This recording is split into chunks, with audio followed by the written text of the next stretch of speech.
Hey, where are you right now? I've been sleeping at home. There's no sign of my husband at our home where I am now. He's lying to me. Let's go back to when I was pregnant with our first child. My name is Ashley. I was finally expecting our first child in our second year of marriage. Just 1 month to go until my due date. I'm 9 months pregnant. While I'm excited about the birth, I can easily imagine the confusion of going through childbirth and child rearing for the first time. I had planned to go back to my parents' house this weekend to have them help me out for a while. I mentioned the idea of going back home to my husband during the stable period of my pregnancy, but I thought he had probably forgotten, so I brought it up again today. While I was relaxing and watching TV, my husband casually mentioned, "Heading back to your parents? Oh yeah, you mentioned that. If you're going, just go. I can handle things here just fine without you." I was shocked by his dismissive tone, but I didn't want to argue, so I decided not to argue back. "Well, I'll be going back this weekend. Our baby is due next month, and I plan to stay there for a month or two after giving birth. So I'll probably be back in about 3 months. Please make sure the baby's room is clean and ready." Okay. I would have done it anyway. "Oh, and I can't see you off this weekend because I have to work." "Oh, all right." I had hoped he would at least come with me to the station, but that hope faded fast. I knew he was always busy with work, even on weekends. But I wish he would think about how hard it will be for me, heavily pregnant and with lots of luggage, to manage on the train. I understand he's busy, but I do feel lonely sometimes.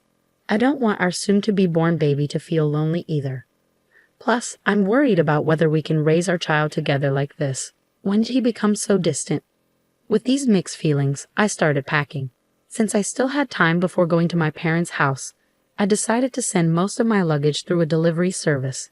I had already cleaned the house from top to bottom when I started my maternity leave early.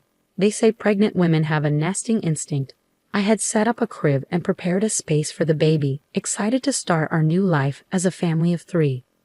When I returned after 2.5 months, I found that my husband was being really messy despite my efforts to clean up before leaving. Maybe I cleaned too early, but still he seemed to have forgotten how to live in a tidy home. He'd leave half-empty drink bottles lying around and ignore the cardboard boxes from his online shopping.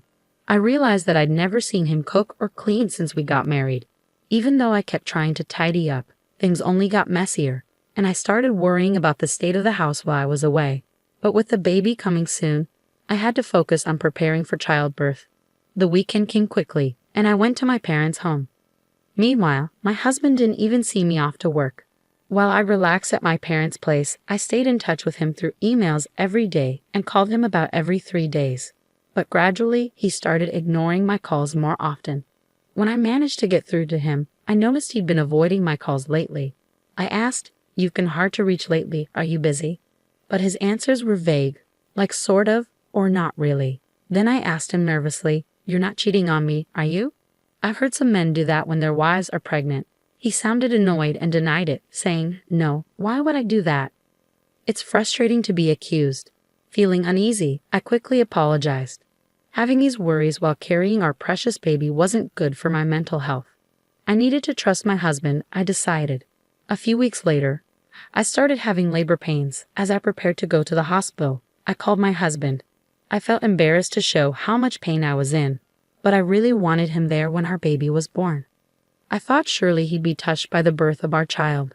I'm in labor. It usually takes about half a day for the first baby to arrive, so if you leave now, you should make it in time. I really want you here when the baby is born. You can even cut the umbilical cord. When I asked him to come, my husband sighed in annoyance. "What? You want me to come by train right now?" "Sorry, I'm tired too, I can't. I have work tomorrow." I was shocked. "Are you still talking about work at a time like this? Our baby is being born.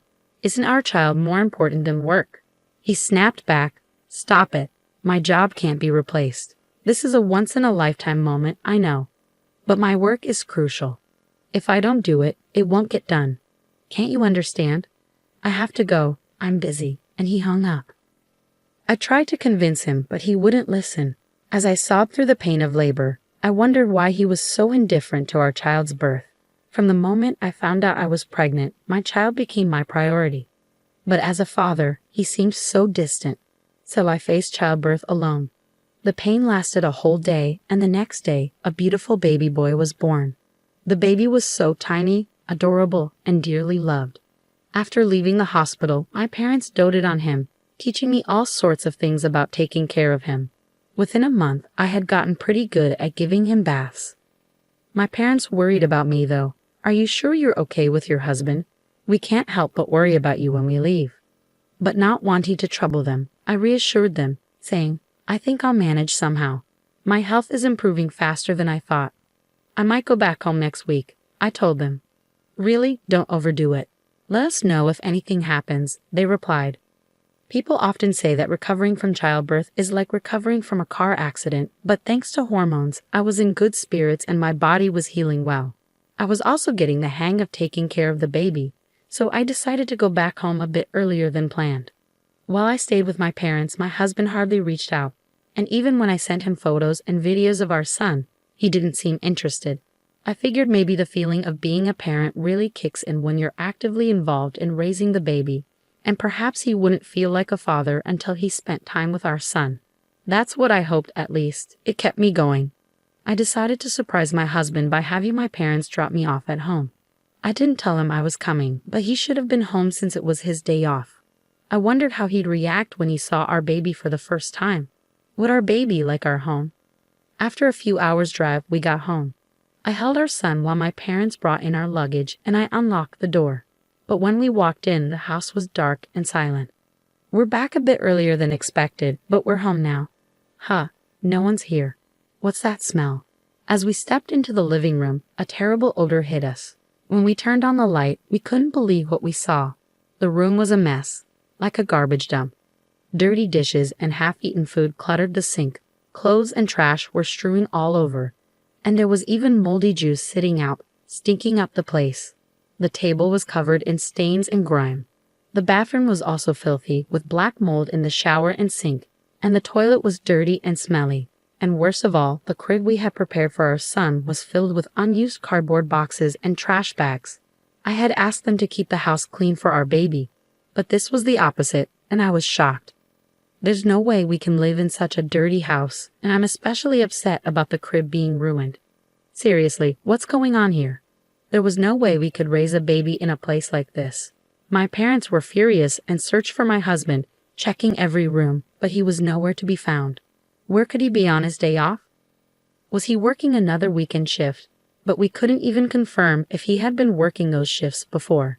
He wasn't paid extra for weekend work, and his company followed the regular work schedule. I had been suspicious of his disappearing acts on weekends. "Let's try calling him," I suggested. Unable to bear being in the messy room any longer, I ushered my confused parents outside and dialed my husband's number. But he didn't pick up. Finally, after the third attempt, he answered. "Hey, where are you?" I asked. "I'm at home," he replied. "Why?" "Just at home," he repeated. We had searched the entire house, but there was no sign of my husband. Could he possibly be buried under all this trash? But we couldn't sense anyone there, and his voice didn't sound like he had just woken up. Then I heard a woman's voice on the phone.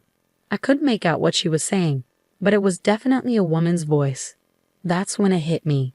He's cheating on me. I can't believe he'd do this while neglecting our child. The house was a disaster while we were away, and he was cheating on me. I was furious. A father like him isn't needed for our son. I'm done with a husband like this. If he prefers that other woman, then he can have her. How can you live in such a filthy and foul-smelling house? Oh, I understand. Maybe a burglar broke in. I need to call the police. What? But you're at your parents' house, right? What are you saying? Suddenly, my anger boiled over at my husband's evasiveness, and I raised my voice. You're the one lying about being at home, aren't you? Stop pretending. It's completely unacceptable to let the crib turn into a mess. I'm not returning to this house. We're getting a divorce. I ended the call abruptly and quickly reported to the police about the supposed burglary, intending to confront my husband. I instructed my parents and son to head back to my parents' house and waited for my husband in front of our home. The police arrived before my husband did. I welcomed them into the house as if they were guests, and soon after, I spotted my husband approaching, accompanied by another woman. As my husband came closer, his expression seemed to say, "This is bad." I confronted him, saying, "Hey, you weren't supposed to be back until next month." "But who is she?" The woman next to him glared at me, her arms crossed. "And who are you, for that matter?" she retorted. Despite encountering his mistress, I strangely felt calm. I decided to question the woman. It turned out my husband had been meeting her without revealing he was married. I was so disgusted with him that I didn't know how to react anymore. "Hey, at least let me explain," my husband pleaded, trying to grab my shoulder, but I slapped his hand away, not wanting him to touch me. "Don't touch me. It's disgusting. The police are checking the room right now. I hope you're embarrassed having them see the mess you've made. I'm leaving now. You can explain to the police. Goodbye." Leaving them stunned, I went back to my parents' house, ignoring the numerous calls from my husband. That night, I finally decided to respond. It seemed he had explained the situation to the police, and he returned home looking troubled. It must have been embarrassing for him to see the police struggling in the messy room, but he brought it upon himself. After being rejected by the woman he had been deceiving, all that was left for him was shame and a wrecked house. "Please, I'm sorry. Come back. I've been looking forward to seeing our son," he pleaded. If he truly felt sorry, he should have come to my parents' house at least. Thinking he could apologize over the phone, and everything would be fine shows what kind of person he is. I can't imagine a future with him. Even though you never showed any interest before, you suddenly care? You weren't even there when I gave birth, despite me asking you to come several times, I pointed out. "Well, I thought you knew that I would. I'll clean up the room. I can't do household chores without you. I need you," he pleaded. I could imagine my husband growing more desperate and flustered on the other end of the line as I continued to reject him. "No matter how much you beg, it's not happening. You should have stuck with that woman.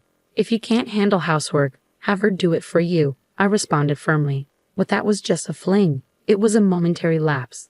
You're the only one for me, Ashley," he insisted. "A fling? Weren't you seeing her every time you said you had to work overtime?" I countered. "Well, that's a different—" He trailed off, unable to explain himself. I pressed my husband, who was mumbling incoherently, and he confessed that he had been cheating on me with multiple women from his high school that he had reconnected with at a friend's wedding party. He's a scumbag either way. There's no point in talking, I thought to myself as I listened to him desperately apologizing, his voice close to tears. "I can't believe it. You disgust me. Were you planning to touch our son with those hands?" "Unthinkable," I said, feeling a chill run down my spine. I won't do it again. I'll come to pick you up right now. I want to see you and our son. I'll prove my sincerity. Let's go home together," he pleaded. I couldn't believe what I was hearing from his defiant voice. What was he thinking at this point? "I can't trust you. There's nothing more to talk about. I'll raise our son on my own," I declared firmly. "Ashley, please forgive," he began, but I hung up before I could hear the rest of his words. The sound of the call ending echoed emptily in my ear, and that marked the end of our short marital life. Half a year has passed since then, and I've decided to start working, relying on my parents for support. Once I've saved up enough money, I intend to leave my parents' house and start living on my own with my son. I'm in the midst of divorce negotiations with my husband, mainly for the sake of alimony. Despite his limited experience living alone, my husband is apparently unable to manage household chores, and most of his meals are from dining out, leaving his house in disarray. However, that's no longer my concern. I will do my best, showering my son with abundant love and care,